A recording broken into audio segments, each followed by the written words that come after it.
Hey, everybody, welcome back to Screwball, a baseball podcast, your home for everything baseball. I'm your host, Mike Lepre, here with my co-host, Frank White. Hey, how's it going?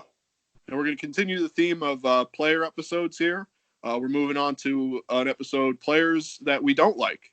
A little different from the last two episodes we've done, kind of all-time players that we grew up watching that we liked, and players currently playing baseball that we liked. So we're going to flip the script a little bit and talk about players we don't like.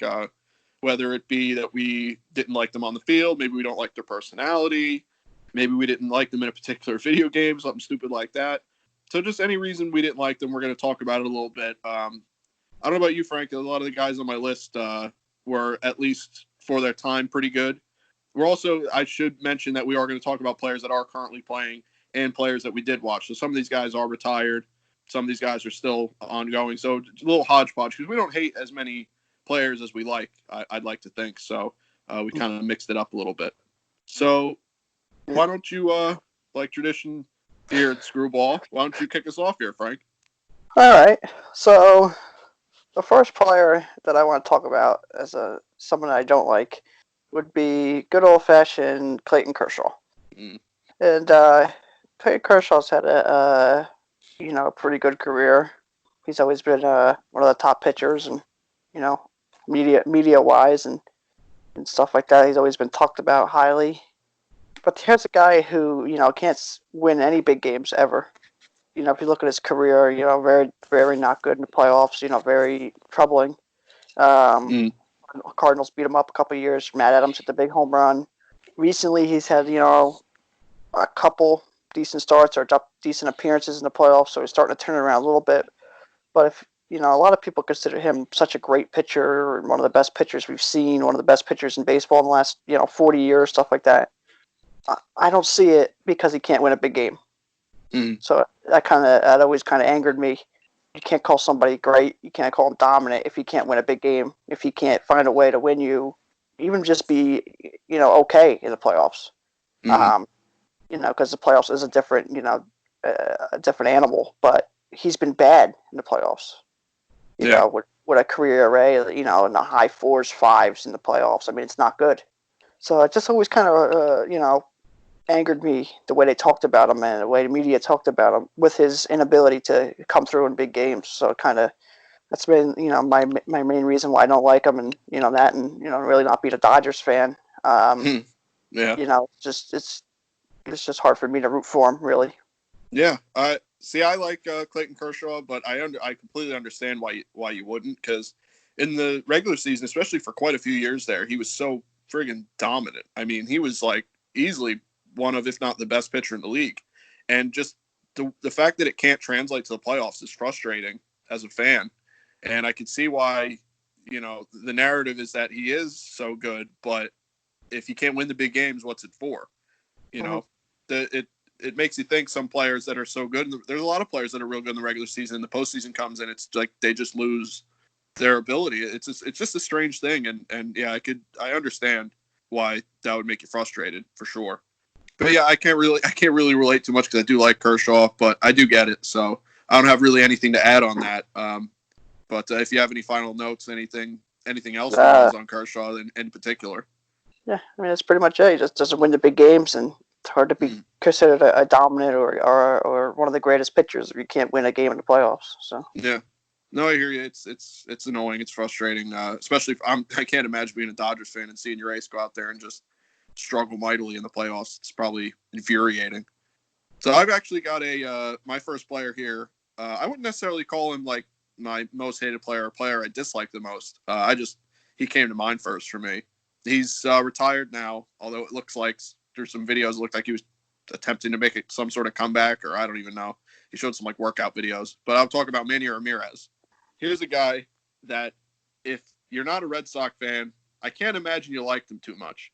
He is a big goofball. He had the Manny being Manny stuff going on. He went into the Green Monster to go to the bathroom or whatever. He climbed the wall and high-fived the fan. He dove and cut off the ball, which always makes me laugh, just the thought of him doing that. So, I mean, there's stuff like that, and he's really talented. He's a talented hitter. You could always put a big asterisk next to that. He got caught with steroids twice, I believe.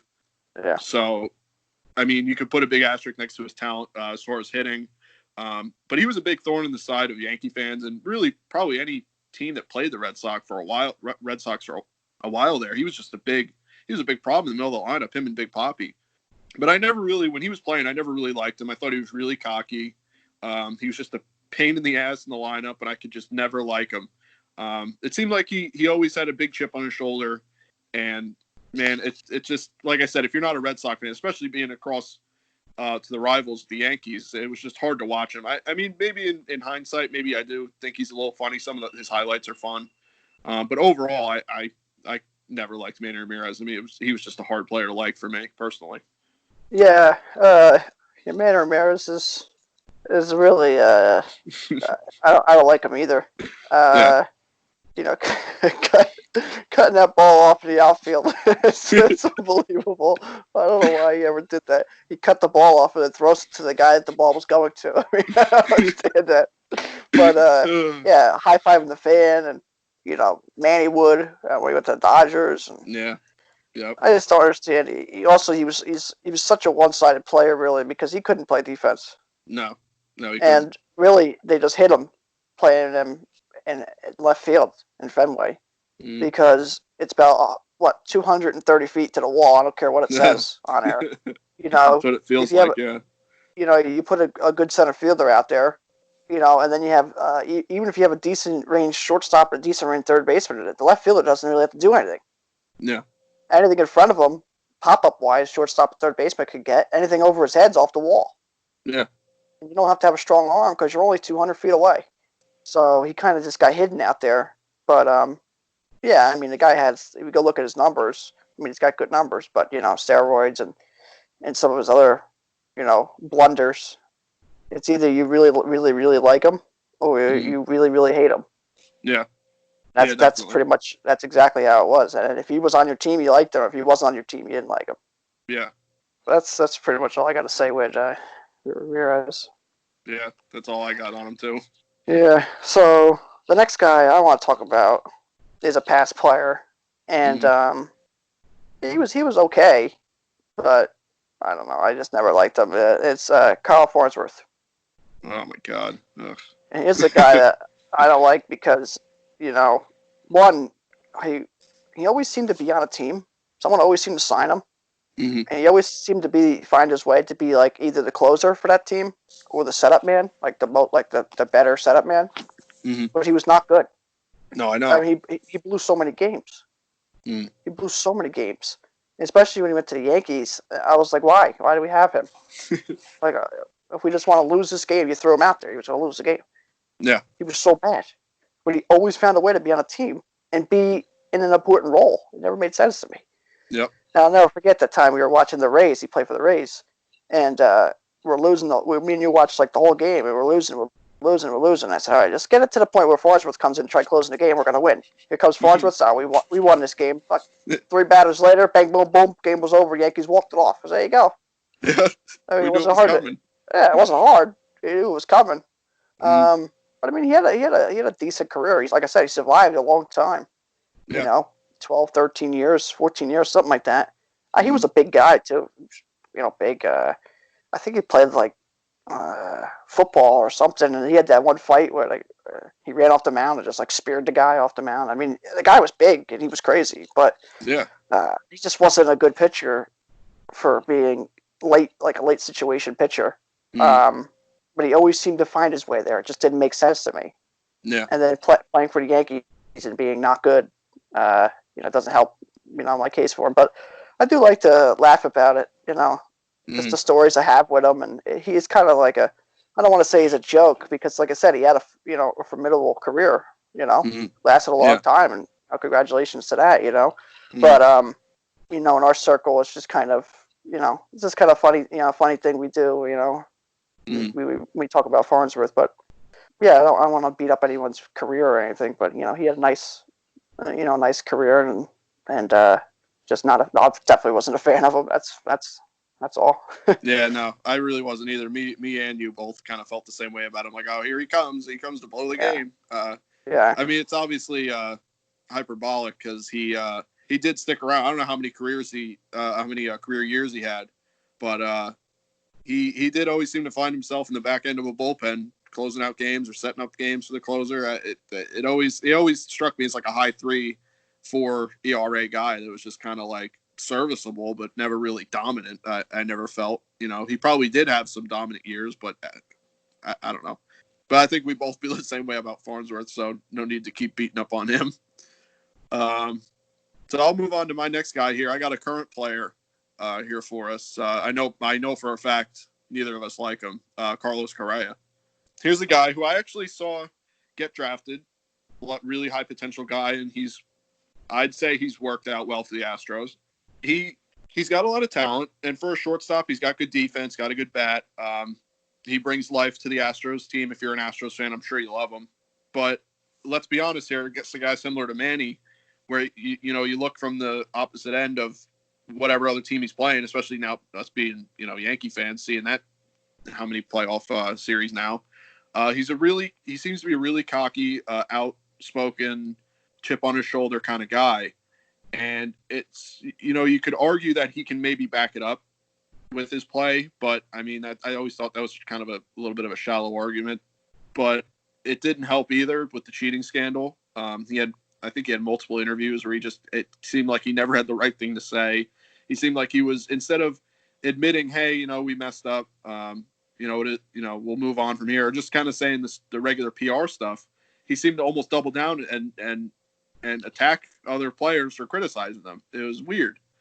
So that I already didn't really, the guy didn't rub me the right way. I didn't necessarily hate the guy because he was such a good player. I like watching him play, but after the interviews and stuff, the cheating scandal, it just really man, it's hard. It's really hard for me to like him, or really most of those Astros players, So I don't really have much else to say on Correa other than talented guy. He's going to have a good rest of his career, I'm sure. But he's going to have to win a lot of respect points for me. I mean, he's really towards the bottom of the league with guys that I really don't like, Yeah. I mean, he's a high potential guy. He's had really a lot of injuries so far in his career. I think I had him in fantasy, 1 year, and he was hurt for a decent amount of the year. But, playing with the Astros and that cheating scandal really hurts his respectability, but also just his comments, because really he's a liar, downright liar. And his comments that he came out and said were just lying. Yeah. And it almost seemed like what he was saying was what he really wanted to say without saying was, it's not our fault that we cheated. It's your fault you found out. Which is shitty. And that's an embarrassment. Yeah. So I'm not a huge fan of his either. I mean, I do have his rookie card right over there, because of his, high potential. So, I mean, it's just that I never really had too much of an opinion on him. And then after this cheating scandal and playing the Yankees multiple times, but really the cheating scandal, I mean, in his comments, it's hard to, like.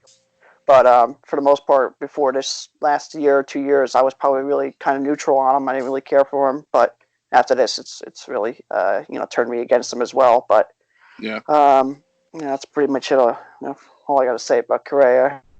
But the next guy that I want to talk about is another former player. He's also a former Red Sox. And really, my big thing too, really, with a lot of these players, if it doesn't really matter too much what team they played for. As you can see, my last one was, Farnsworth. He played with the Yankees. If you play for a Red Sox, you play for this team, that's not going to really sway my opinion too much. Yeah. But obviously, it might have a touch, to affect it. But for the most part, it doesn't. But this guy, David Ortiz, I can't stand him. Yes, I never did. I never could. No. As a young kid.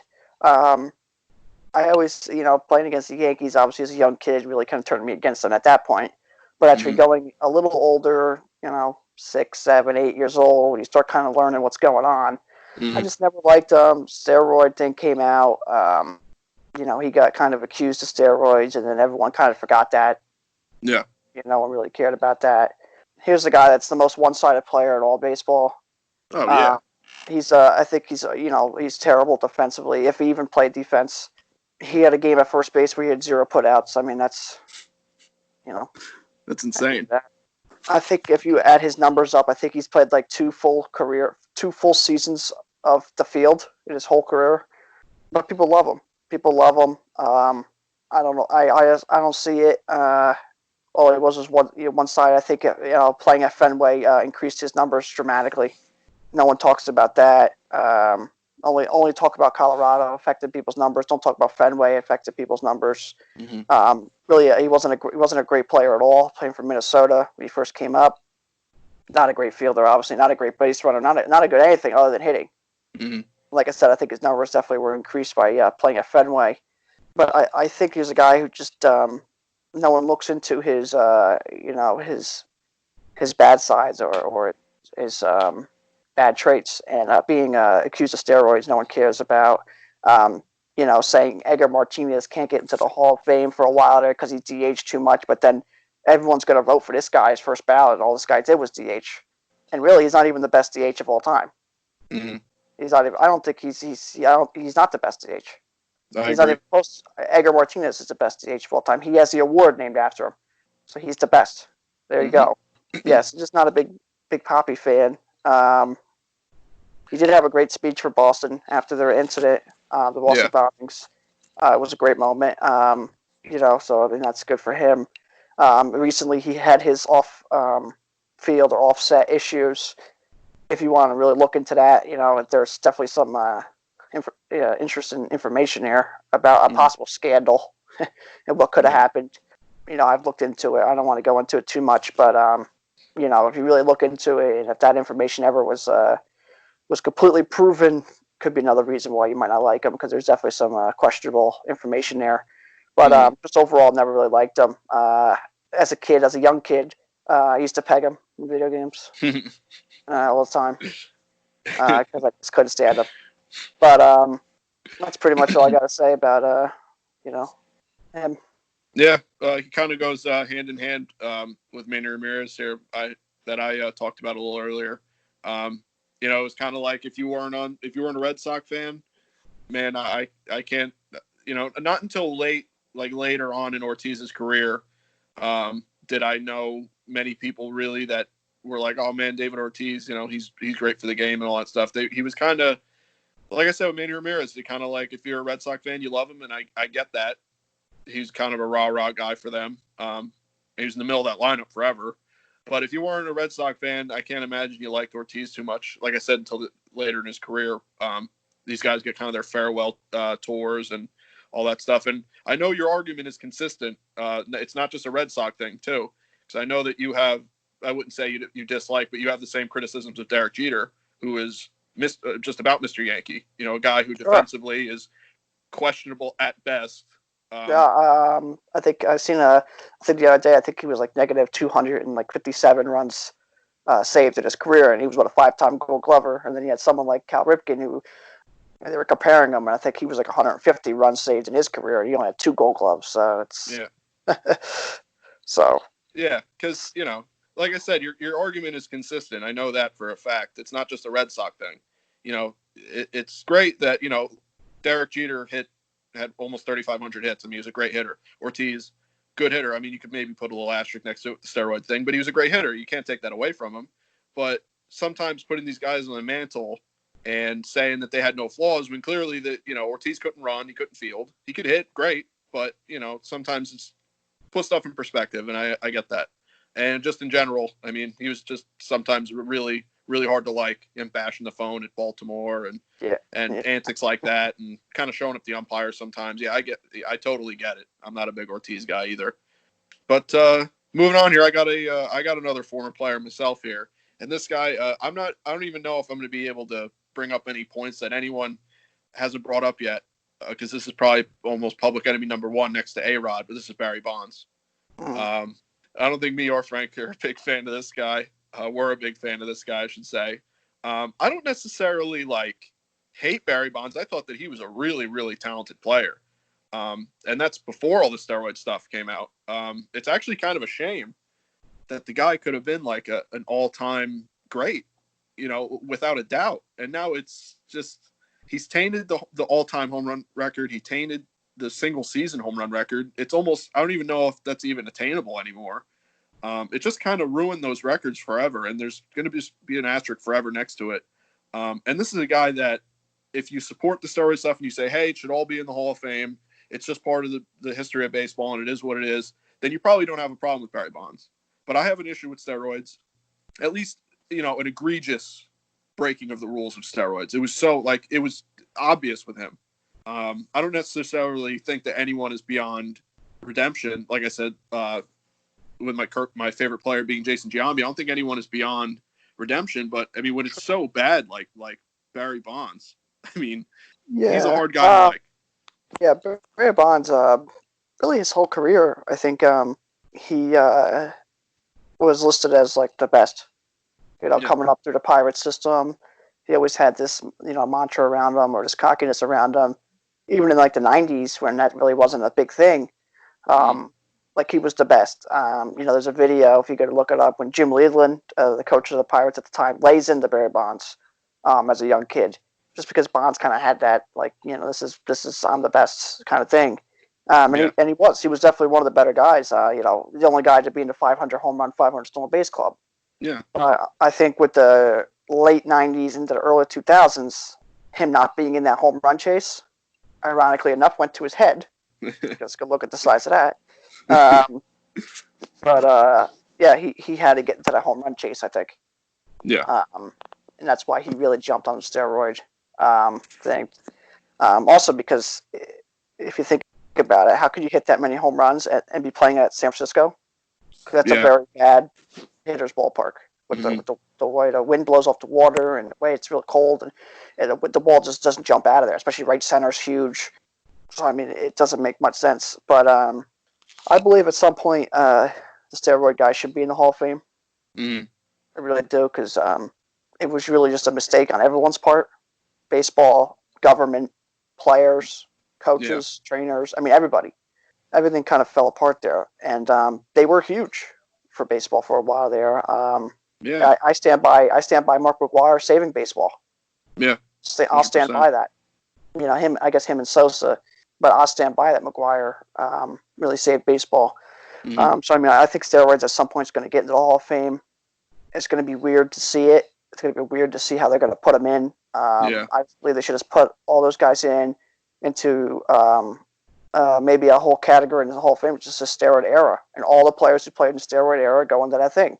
Even if they were never on the list, they should get recognized. But if you go to the Hall of Fame and you see him in that thing, and you don't want to go in that room or you don't want to recognize it, that's your choice. Yeah. They should have some sort of recognition, because a lot of them obviously were great players, and the steroids helped them. But I mean, they still were going to put up great numbers without them, and some of them did put up great numbers without them. McGwire saved baseball. So there's definitely reasons to put some of these, these guys in. It's just, it's a terrible thing, and I think him getting really essentially banned from baseball, thrown out of baseball, I think is actually a good thing. Especially some of his comments he's made too. He's had some comments I've seen that almost he doesn't understand why he's not in baseball. Yeah. Like, what do you not know what happened? Yeah. So I mean, it's a terrible thing, but yeah, he's definitely not really a likable guy. Even in San Francisco, I can't feel that he's super likable. I mean, look how long it took him to kind of get him back to the stadium and recognize him. So yeah, he's a very polarizing character in baseball. Yeah, so that's a shame, but we'll move on. I guess next guy I want to talk about is he's on that borderline of a former player and current player, because his career's, I don't know what he's doing right now, but Jose Bautista. Mm-hmm. Yep. Some videos online, you see him trying to pitch, come back as a pitcher. I don't know. That's ironic. Yeah. He wants to come back as a pitcher because there's a guy who, let's test him for steroids, please, because he had about 12 home runs, and then all of a sudden he hit like 50 home runs 2-3 years in a row with the Blue Jays. Was a very bad hitter with Pittsburgh. It was a really bad third baseman with Pittsburgh. Went to the Blue Jays as a nobody, hit a bunch of home runs, played right field. and people liked them. I never really got it.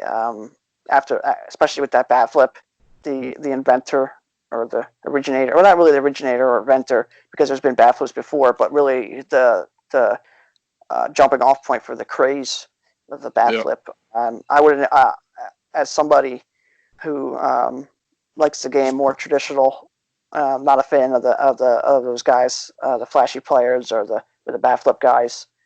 I would have never let him round the bases. Mm. I would have never let him round the bases.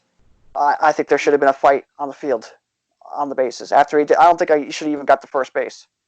I think there should have been a fight right there. Mm. That should never happen. I would never let that happen. And I think even years after, or the next year and stuff like that, I would have pegged him.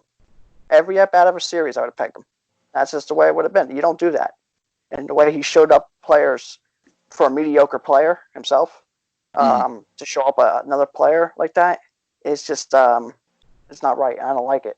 And it's not just him either. There's a lot of guys I don't like who are that flashy, that bat flip, the big talk guys. I just don't like it. I can't see how you can revolve around that and really come together on that. I mean, a pitcher doesn't strike you out and throw his glove at you. Yeah. An outfielder doesn't dive and catch your ball, or rob your home run, and run into the dugout or up to the, when you're walking off the field and give you the ball. Mm-hmm. They don't do stuff like that. So Yeah. why should you throw your bat, which is like the biggest rule as a kid? Yeah. Don't throw your bat, you're out. He could throw it all the way to the dugout. Yeah. I mean, we're getting to the point now. You hit a home run, you might as well just chuck it at the pitcher. Mm-hmm. Just I know it's gonna helicopter at the happen. pitcher. Yeah, just helicopter at the pitcher. Hell, he gave up the home run. There you go. Here's my bat. I don't know, but I don't like him. I don't like him. I thought Rogan Odor punching him in the face was the most fantastic thing I ever seen in my life. I agree. Punched him. It wasn't no waiting around. No. Batista stood up, was like, "What's up?" Bang, punched him. Didn't care. He was like, "What's up?" Hit him square too. Yeah, hit him right good. Good. I couldn't stand it. He deserves a lot more than that. But yeah, that's pretty much all I got to say for that ball. Yeah, I'm not a big Jose Batista guy either. I thought that he, like you said, was a guy that was just like painfully mediocre, and then all of a sudden is hitting 50 home runs out of nowhere. It's like, and people try to make the argument, oh, he fixed his swing. He's good. It just was a change of scenery. I'm like, that's fine. That happens, but you see an increase, 12 home runs to 20 home runs to 30 home runs. There's a slow climb there, but just to hit 50, I mean, it just seems almost.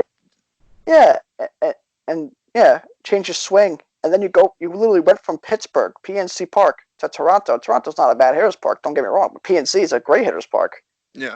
And that whole division, I mean, you play in Cincinnati, good hitter's park. PNC, good hitter's park. The Brewers, good hitter's park. So it wasn't like he went from like big stadiums to small stadiums and it helped. It's like he went from good stadiums to hit to also pretty good stadiums to hit. So nothing really changed on that end, Yeah.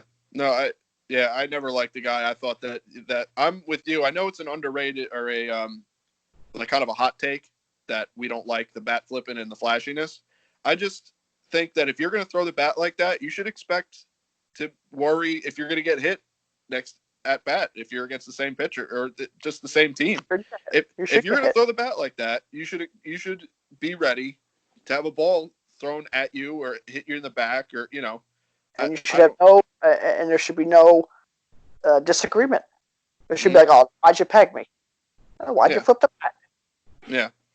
There should be no reason for it.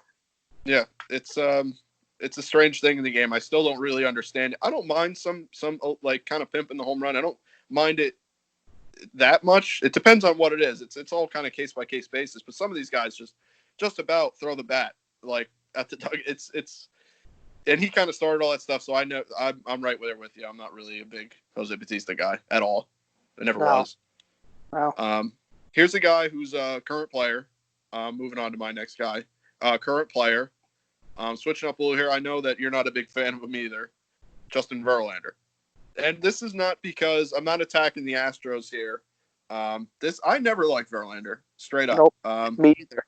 I never liked him when he was with Detroit, and I'll give him credit. He's a great pitcher. He's going to be a Hall of Famer, I'm sure. And I'll give that to him. You can't take that away from him. but he just always seems to have something to say about everyone and everything.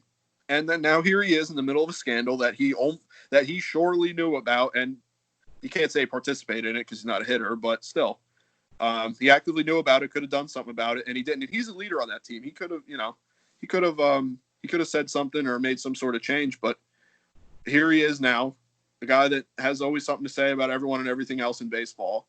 And here he is now. I think there was I only seen one interview with him about it, and it was kind of the normal PR stuff.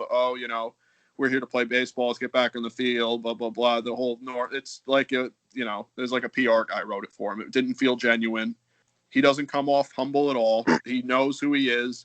He knows who is the lady he's got. He knows what he's got. And he just always rubbed me the wrong way.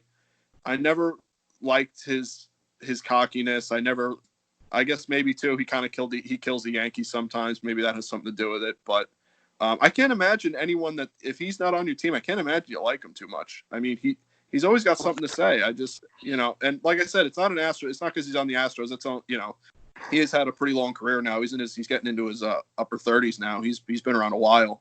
But I just never liked the guy. And I know that you aren't a big fan of him either, or really have never really been a big fan. But like I said, you can't take away his ability. He's a good pitcher, and I'll give him his respect. But man, I'm not gonna sit here and act like I'm his buddy or anything. You know what I mean? Oh, no, I never liked Verlander.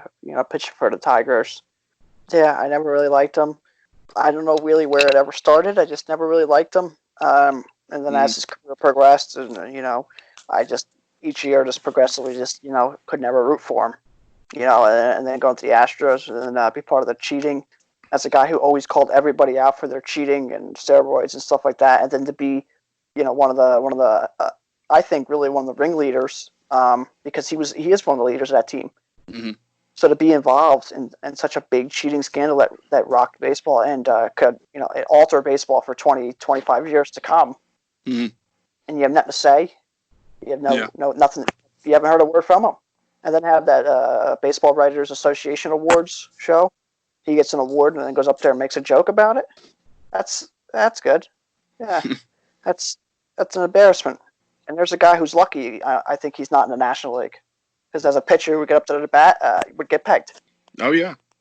I don't understand. I just don't understand how you could be such against cheating and steroids and call players out on Twitter and stuff like that, and then you be part of one of the biggest cheating scandals we've seen since the Black Sox scandal. Mm-hmm. Doesn't make sense to me. I don't like him. He got his girlfriend, his wife, whatever, whatever she is, coming out that one year and calling everybody out because he didn't win Cy Young that year. Yeah. Break. I don't understand. What did he win? Did he win MVP that one year?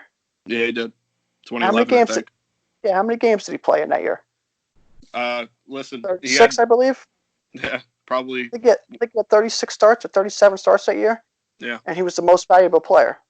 That's hard to believe. That's hard to believe you could play in 36, 37, 38 games and be the most valuable to your team. There was 125 other games mm-hmm. that were played that you had no impact in at all. Yeah. For a starting pitcher to win MVP, I think was terrible. That was another big reason why I didn't like him. And then he went to the Astros, and this big thing, that was another. I can't stand him.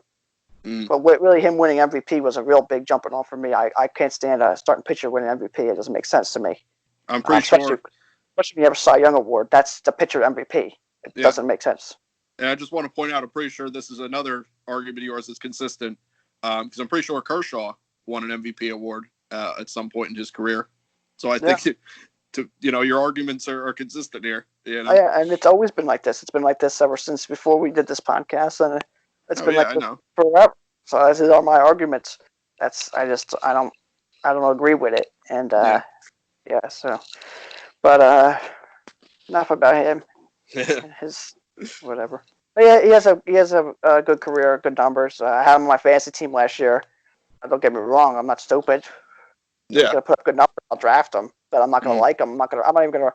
I can't even really root for him. You know what I mean? I'll root for him to do good because he's on my team. But yeah. If he could go like 8 innings, give up nothing, I get the win, that's fine. But then like the next 4 games, if they could lose or whatever, that'd be great because Yeah. I can't root for them. But whatever. Yeah. No, I hear you. So the next guy that I like to talk about is a current player, and I think it's kind of relatable to my last guy I talked about, and it's Javier Baez. Yeah. I don't really like Javier Baez. I remember when he came up as a rookie, he struck out like 100 times Mhm. and like 150 at bats, something crazy. There's some crazy Yeah. numbers there. He struck out like 45% of his at bats, something ridiculous. That short Yeah. year he came up, but the flashiness of him, tag people without looking, always seems like he's pointing and saying something, almost like he's probably talking trash about something or saying some sort of comment, flipping the bat and having all these crazy, crazy stuff going on. Very flashy. Hmm. The way that he gets talked up, the way he gets bragged about, for a guy who strikes out a lot, for a guy who, listen to this, go look it up, is not the best defensive shortstop in baseball. I don't. He's not even top 5. And they talk about him like he's Ozzie Smith. Hmm. Does he make good plays? Yes. Is he versatile? Yes. But is he the best shortstop defensively? No, he's not. Hmm. Is he the best offensively? No. But why do we talk about him? Why always get bragged up on the shows, radio shows, TV shows, Sports Center, MLB Network, MLB Twitter, stuff like that? He gets talked about a lot as being Yeah. the superstar. But is he good? Yes. But is he the best defensive shortstop? No. And I just don't understand kind of where that come from. And I don't like the flashiness. I don't like the bat flips. I don't like any of that. So, as a guy I don't really like, I don't root for. And really, it's on the cover of MLB 20 to show. I'm a huge fan of that either. But what are you gonna do, right? So Yeah. No, I'm pretty indifferent about Javier Baez. I can't really I wouldn't say relate. I can't really add anything to it because, like I said, I'm pretty indifferent about the guy. I don't really like him. I don't really dislike him. He's just kind of over there. I understand that he's a star and people love him, but I mean, also last year to come up to bat at the end of a game, winning, lefty. oh yeah, yeah, Kidding me? I tweeted about it last year. I had people arguing with me. I remember this. That's an embarrassment. Either play the game the right way or don't play the damn game at all. Good up there, lefty. He should have been pegged then, too. It's the easiest way to handle things. Take the ball and throw it at him. Simple as that. And he's a middle infielder. Slide in late. Oh, wait, no, you're not allowed to slide late anymore. You're not allowed to do anything in baseball anymore. You tap him on the ass and tell him he's the best player in the world. God forbid you slid to second base, right? You could throw So, the bat yeah. at the pitcher though if you wanted. Oh, yeah, I forgot about that. Yeah, you could throw the bat at the pitcher, yeah, sure. And you could speed up a trash can so you know what pitcher's coming. Yeah. Sliding to second base, you're out of here. If you slide to second base, you're out of here. Yeah. So, But if you Bat and Lefty was. I was so angry. I turned it. I seen that and I turned it off. I turned my whole TV off. I was like, get off my TV. I can't. Bat and Lefty. It's an embarrassment. Respect the game. Respect the game. Something I always learned as a kid. If you're gonna play this game, you respect it through coaches and stuff like that. Oh, coach, I'm an outfielder. Can I play infield? We're beating the snot out of this team. No, we weren't allowed to. Coach, can I bat lefty? No, you're not allowed to. We respect the game. Taunt your other teammate. You don't taunt your own teammates. You don't taunt the other team. You respect them. You respect the game, stuff like that.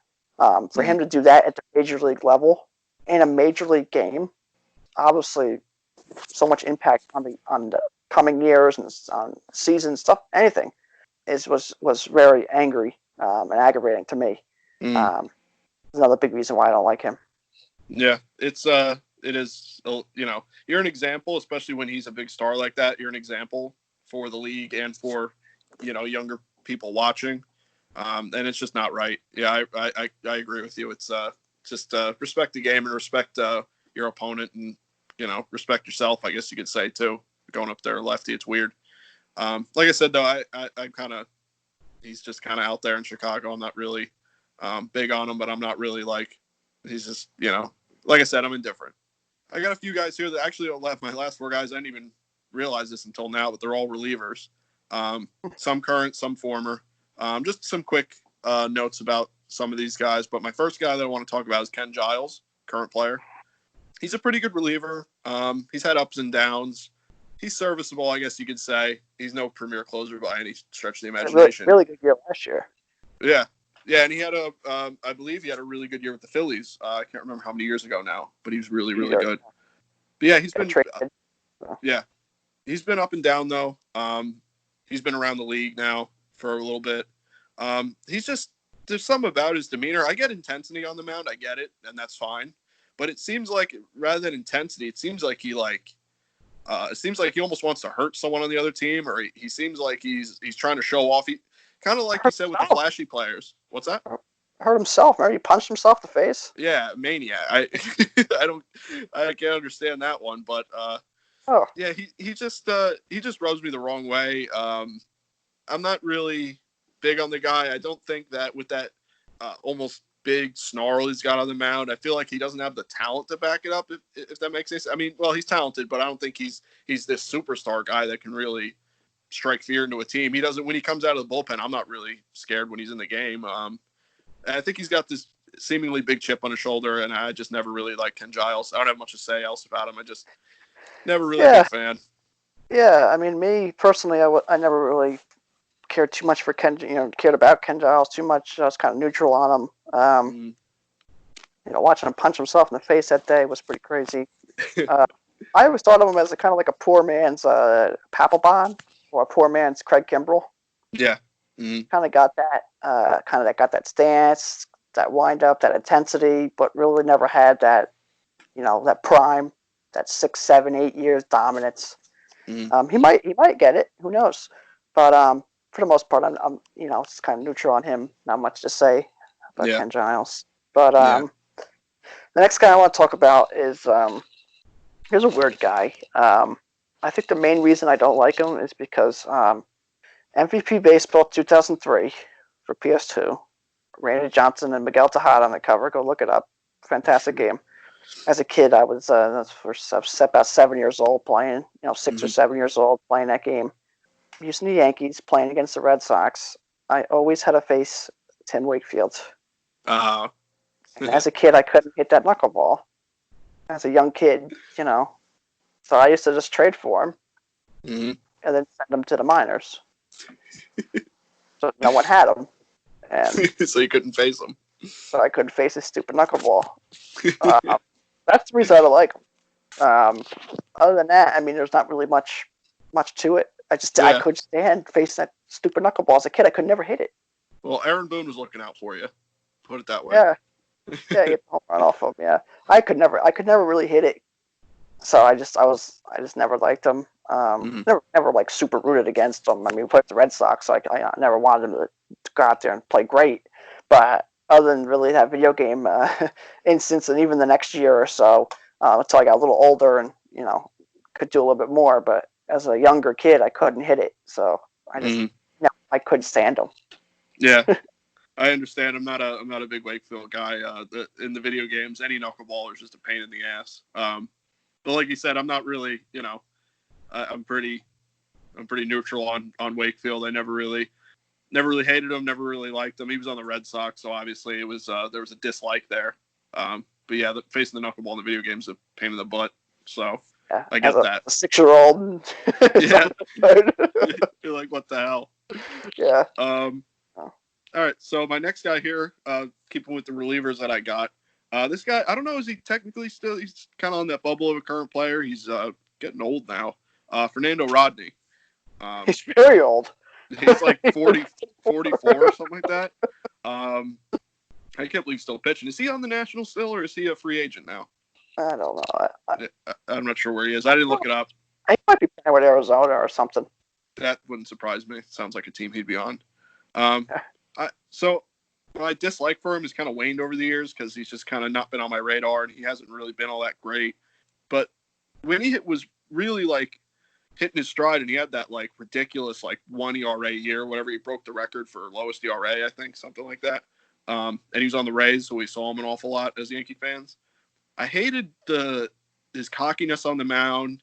He came out and kind of had this attitude about him, like he was the best, and he'd finish a save and do the arrow thing. I was like, oh my God, F this guy. You know what I mean? I was like, oh my, yeah.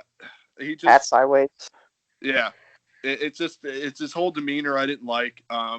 So I got this note written down here where he blew a save once against the Angels. I believe Albert Pujols hit a double, scored Trout, and Trout looked at him and fired did the arrow thing back at him, and it was like one of the greatest moments that I ever seen against that guy. I mean, I never liked any of that. Just the brashness of it. I just man, like I said, he's just kind of not been on my radar lately. So I don't necessarily I wouldn't say I hate the guy now, but I mean back a few years ago when he was really really good, I was like, oh man, I get this guy off the mound. Yeah, I was not a huge fan of him, but I was kind of, for the most part, probably neutral. Maybe maybe a little bit of dislike for him just because of the bow and arrow, the sideways hat. I never really liked that. But for the most part, I didn't really care. I mean, that one video, him trying to catch snowflakes in his mouth, and he was pitching for the Twins. But yeah, Fernando Rodney's a goofball. Mm-hmm. But the next guy I want to talk about is Robinson Cano. I can't stand Robinson Cano, and I never could. Even with the Yankees, I couldn't stand him. Mm-hmm. I couldn't even root for him with the Yankees. His nonchalant, his no hustle, playing the game almost like he doesn't care. Oh, it's just because he's so good, he makes it look that way. No, it's because he really doesn't. Mm-hmm. He didn't hustle to first base. He didn't do anything. He could have been a lot better player. I mean, he's got a good career, but he could have been better. I just didn't like the no hustle. I didn't like the fact that he played second base and he couldn't steal any bases. Mm. You got to be able to steal bases. You got to be able to run the bases. He couldn't run the bases well. And like I said, he just didn't hustle. And for that reason, I just never could get behind him. I just never liked him. He left the Yankees. I thought it was great for the Yankees to not overpay him, or pay him at all, to keep him. And he went to Seattle. I ended up drafting him in fantasy that year. He had a terrible first half of the year. I was trying to drop him. That's how bad he was. Yeah. Ended up having a pretty good second half, so I was glad there. Actually, gave me a run in fantasy that year, which was good. But I remember that. Can't stand him. Then he got caught with steroids. It just all really made sense. But I never liked him. I never liked him with the Yankees, and I still don't like him. Yeah. Well, when he was on the Yankees, he was a guy that I liked, but it was kind of hard to root for him. He never seemed like he was like he never seemed like you really wanted to get behind him. Like, yeah, he's our Yankee. He's the guy. He was kind of hard to get behind, but he was a great player. So it's like, well, I'll deal with it. And then when he kind of he really showed his true colors when he took the money and went to Seattle instead of staying in New York. That really didn't sit well with a lot of fans, a lot of Yankee fans in particular. And that's where I kind of started. I lost a lot of respect for him. That you clearly saw what he was after and how much playing in New York really meant to him. And and then like you said with the steroid thing, I'd say that the loss of respect I had for him never recovered. It's just gotten worse. And it's a shame too, because he was a good Yankee as far as on the field, batting stats and stuff like that. He really carried us offensively for those lean years in 2012, 2013, 2014, those years. So I've got only two more guys here, both former players. Both were, one of them was really, really good for a year or two. The other guy, I guess, was at best. He was a serviceable reliever. But my first guy I want to talk about is Vicente Padilla. I don't even know if some people that are listening even know who the hell that is. But the reason that I got him on here is because for a time there, him and Mark Teixeira had a little rivalry. Vicente Padilla being on the Red Sox at the time, that I remember there being like a real spark in that rivalry, that personal rivalry they had. I like the Rangers too. Because they were teammates. When he was with, when he left, Teixeira left the Rangers, and he was still on the Rangers, I believe. That was like a multi-year rivalry. Teixeira and Padilla. But I remember it really coming to a head with when him being on the Red Sox, because they saw each other so much. And I remember, I don't know when he made the comments, but I seen that that Vicente Padilla accused Teixeira of being hating Latin American players, and he gave him a bunch of problems, and Teixeira said it was just a bunch of crap, and it was just a back and forth thing. And then I remember so vividly Teixeira hitting a monster home run off of Padilla at Yankee Stadium. Really, and Teixeira was a guy that was kind of all business. He was actually a really nice guy on the field, seemingly. he has some comments, post game interview comments and stuff like that you kind of questioned if he was a little bit of a smart ass. But generally, Teixeira on the field was a pretty nice guy. He didn't really say nothing to anyone, and he kind of pimped the home run against Padilla, and I loved it. And it's literally just that reason that I didn't like Padilla. I don't even follow him most of his career. I couldn't tell you much about him at all, other than he just hated Teixeira and Teixeira hated him, and I guess they got each other a few times. But yeah, I never liked this guy. Yeah, I mean, he's just a veteran guy. He played for a lot of teams, and he threw some real junk pitches, like 60-mile-per-hour curveball and stuff. Yeah. He was a weird guy. But Yeah. I remember that, yeah. He hit the home run.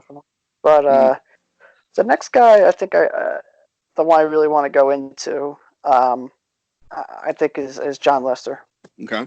I don't like John Lester because really has nothing to do with the Red Sox. Too much him playing for the Red Sox.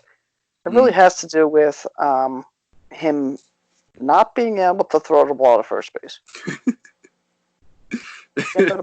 How could you not throw the ball to first base? It's unbelievable. I really don't like that. And when he was with the Red Sox, I believe it was against the Cardinals in the World Series, he had a big greenish, yellowish mark on his glove that was about 6, 7, 8 inches long, like on his glove. Mm-hmm. And it was obvious it was rosin and pine tar and some sort of mixture, because it was in Fenway, very cold, home team, World Series. Yeah. He had to pitch well, and everyone's seen it. Everyone knew about it. Mm-hmm. It was right there, but no one did anything. And then after the game, everyone was coming up with excuses, and then the Red Sox come out with this excuse. I'm not sure if it was the Red Sox actual team, but it was like a close reporter to the Red Sox or something.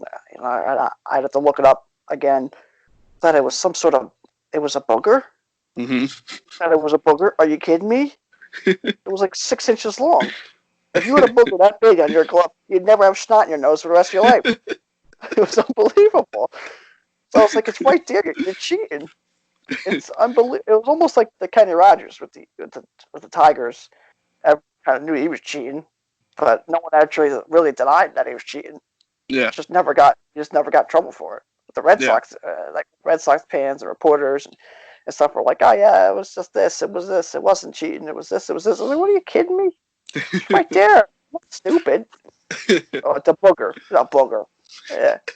Yeah, he had the blob sitting on his glove. Like, what are you talking about? So I always love that story. Yeah, for that reason, that reason of not being able to throw a ball to a base as a professional athlete, and then players not stealing off of him. Yeah. Because it would be, it's not right. He can't. What? He can't throw to the base. So I'd steal all day. You just walk there. That's what I'd do. Yeah. So I don't really like him for that reason. Those reasons, I should say. Yeah, I mean, I know you always talked about that booger story. I still have never. I always remember you saying it. I never bothered to look it up or anything. I'm actually probably gonna do that after we stop recording here. There was definitely a report or something that said, it was a booger and then the dirt on his hands and it was cold. I was like, this is. I don't even know. It's unbelievable. and then, yeah, like you said, him not being able to throw to first. If I were anybody on base, even if I was David Ortiz, I'd be running. F it. What? He's not going to throw over. I think he actually, what was it, like 2 or 3 years ago? He threw over and they threw the guy out or whatever. It was unbelievable. Yeah, the guy was like taking the lead. He was halfway to second. He was leading off first. They were like, hey. Yeah. Might as well throw over now. Yeah. Yeah, kick it over. Other than that, I got nothing bad to say about Lester. Like I said, I'm pretty whatever on Lester. I guess I'd say I kind of like him, like him. But those are funny. That's funny little anecdotes. So I got one more guy here. Another kind of guy similar to Vicente Padilla, but I'd say had a really good streak going, good year or two. He had really good year or two he had in him. But Jose Valverde, who I never liked Jose Valverde. And he had that 49, I think it was 49 straight saves or whatever. He had an entire year. We didn't blow a save. And a big, almost beer gut looking guy with the rec specs on and crazy eyes. Yeah, dancing on the mound and hooting and hollering. And oh man, I never liked Jose Valverde. And he's actually a pretty he's a pretty forgettable player. People probably don't even. There might be some people out here like Vincente Padilla who don't even know who the hell's Jose Valverde. What are you talking about? But if it's got to be going on 8, 9, 10 years ago when he was really, really when he did that streak. I think it was 2011, something like that. The Tigers, I believe. Yep, with the Tigers. And I remember in the first start of the year, the next season, I believe it was 2012, he blew the save, and I was cheering in my room. I was like, oh man, thank God they blew this guy's save. I don't want to beat Eric Gagne's streak or nothing, or even get close to it. So for that reason, plus I just never liked, kind of similar to some of the other guys here, him hooting and hollering around the mound and jumping around like a maniac, and I just never liked him. Yeah, Valverde was a crazy guy. I think him and Fernando Rodney are probably like best friends. Yeah, just to piss me off. Yeah, but really, I think that's pretty much it. I mean, I got a couple honorable mentions here. I was not a big fan of Brian Wilson. Him being I don't know, he was very weird with the beard and ponytails in his beard and acting very crazy for a guy who had like 2 years that were any good. Great story. Multiple Tommy Johns to come back. That's fantastic. But, the pitcher himself, the player himself, I couldn't really get behind. Oddly enough, Paul Duca resurfaced in the news recently talking about A-Rod. I don't really know who he is to even talk about anybody because he was really not good. A couple good years with the Marlins, went to the Mets, didn't really play well. He was all right. I mean, his average was okay. I looked up his stats. I mean, but another guy accused of steroids. So I just never understood. I never really rooted for him. Yeah. Not a big fan of Kevin Kiermaier. I know that. Always hurt. They always talk about how good he could be, but he's always hurt. And then his defense in the outfield, yeah, he does make some good defensive plays, but I don't know how many times I've seen the ball roll under his glove in the outfield and he gives up like a triple or inside the park home run. I think he did twice in 1 week, either last year or the year before. So I was never huge with them talking about how he's this great player and all this. He's always hurt and stats are never great. His average is always low. I watch him make errors. So, and then Donaldson. I don't like Donaldson either. Hitting that foul home run that time, and then yelling at the pitcher and calling him names and calling him some bad names because you hit a foul home run against him. Could never understand that at all. Intensity wise, fantastic. You should play the game with some intensity, but to do that, hit a foul home run off of someone, and then call him names. Another guy that kind of seems to pimp home runs, and I don't know. Seems like he's always says something like I feel like he's on the field. One of them guys who's like he's running by you and he's like says something to you real quick or something like that. And so I never really get behind him.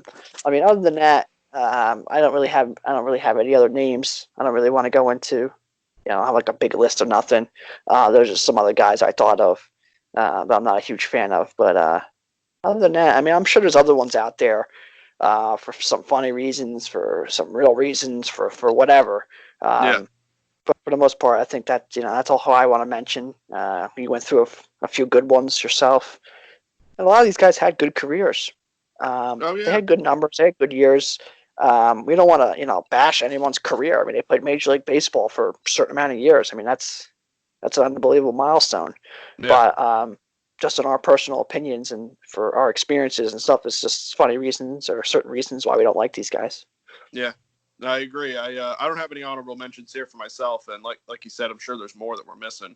But generally, I don't know about you. I tend to, you can see it with our list. There's a lot more players that I like than I dislike. It's very once in a while that there's really players that come along that I really don't like, and the players that I really don't like, I guess that's something to say. The old saying where the players that you don't like are the best players because you're not going to just hate average Joe Schmo that's batting 220. There's no reason to, unless he's really talking shit or something. There's no reason to hate that guy. But I typically there's not a lot of players that I even really dislike. I generally am either indifferent or I like a player. So I think that was a good little conversation we had. I know there were some guys on my list that I know that you didn't like, and there were guys on your list that I for sure don't like either. So we kind of always talk about those guys. Any final notes? Any final little quips here you got for us? No, I mean I think I think that's pretty much it. A little different episode than we've had. Kind of similar fashion, but different. These are some guys that we didn't like. Had a little fun with it. Didn't really go into too much stats. Just kind of went into our own opinions and went on our own stories and stuff like that, which is cool. Mm. Any of our listeners, if you guys have any players that you don't like for whatever reason, or anything like that, leave us a message, comment, give us a name. We could talk about them, give our opinions on them, or mention it on the next episode. I think the next episode's I think we're gonna where we think of going into some old players that we might not have watched in our lifetime, but we've watched highlights, we've heard stories, maybe friends, our family members might have liked. We'll go into maybe a list of some of those guys that we really like learning about or like watching highlights of. Kind of have an episode of those guys. Mm. Episode of stadiums we've been to and stadiums we want to go to, and kind of rank the stadiums how we like them. Mm. Definitely got some cool episodes coming up. I think we're going to start doing some trivia questions too. So look out on our Twitter page, our Facebook page. We'll post a trivia question, and we'll give the answer on that week's episode of the podcast. So that'd be cool, little interactive thing we could do. So we definitely got some cool things coming up. Trying to bridge that gap between the end of or the unfortunate stop of spring training to the hopeful beginning of the 2020 season after this coronavirus kind of settles down. We're also hoping to be back, doing in-person podcast episodes as well coming up soon. Hopefully starting next week. Hopefully next week or the week after, we should be back together doing some podcasts back together. So the quality will go up a little bit. Yeah. Definitely some exciting stuff coming up. Yeah, 100%. And I'm getting into looking into getting our podcast onto Spotify and iTunes and some different podcast services. So, in case you're not a big fan of SoundCloud or YouTube, or it's just not your preferable place to listen to podcasts, get you a little more options where you can listen to it and when. And, we're branching out a little bit, getting a little bit more exciting things going. And just while we sit here and kind of wait for the season to start, or at least I'll take some information at this point. I don't even care. Sure. Sure. Like you said, with the trivia questions, start to look out for those. Read them on the podcast. Look on our social medias for some trivia questions and little baseball related stuff like that. Until then, you can follow me on Twitter at Real Mike Lepre. You can follow me on Instagram at Mike Lepre. And you can follow me on Twitter and Instagram at FTubs10. You can follow our official Screwball Twitter at ScrewballPod. You can follow our official Facebook at ScrewballPod, no E in Screw. And that's it from us, guys. We'll see you next week. Take care.